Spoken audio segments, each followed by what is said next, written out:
it's Allison and Courtney. We're back here for Making Time for Your Health for the fruit and vegetable series, and we're going to be talking about peaches today. Yeah, so I love peaches. Another quintessential summer fruit, man. So good in the summer. It is great. Now, we're here in my backyard. This is actually not a peach, it's a peach cot. So it's a cross between a peach and an apricot. It was given to me by a colleague, and he said the fruit is just like a peach. So I'm be interested to see how it turns out to be. I'm expecting it to just be like a peach, but it is technically a peach cot. You can get all different kinds of crosses from plums and peaches and apricots and all kind of combinations. A lot of those haven't really done well in Texas. Some of the combinations just haven't performed very well, so you might be better off sticking to just a peach or just a plum. But we'll see how my peach cot does. When growing a peach, they are self-fruitful, so you don't need more than one. You know, apples and pears and some plums, of course, you have to have two different varieties for pollination. But peaches are self-fruitful, so you can just plant one. So great thing to have in your yard. It's just great for an edible landscape.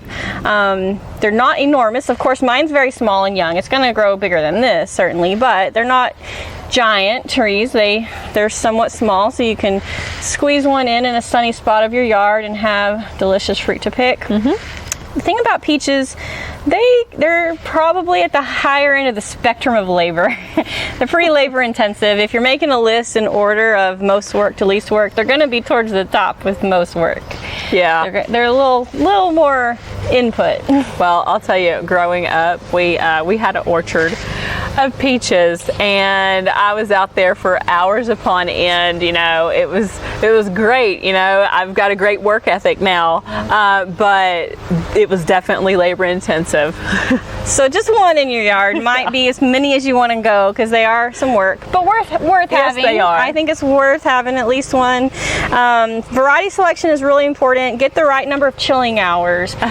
Choose a good root stock. If you have really sandy soil, Nemagard is a good root stock, but out here we don't have that much sandy soil out here, and Halford is a good root stock for us in the Concho Valley. Need well-drained soil, good clean water. I think my best tip for growing peaches would be to go use some resources. The Aggie Horticulture website is a great resource.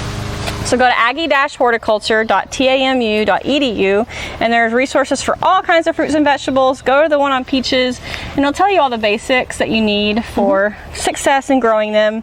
And just realize that they're not super long-lived. They're somewhat short-lived plants because they have diseases and things that affect them. So after around 20 years, we usually see them decline. Now, some last longer than that, but it's not unexpected for it to not last much more than 20 years. Yeah, and you know, the fruit that it does produce they're so yummy. Yeah, it's worth having for those 20 years. I mean, I ate a lot of peaches growing up. So good. So, you know, it provides that fiber for you, you know.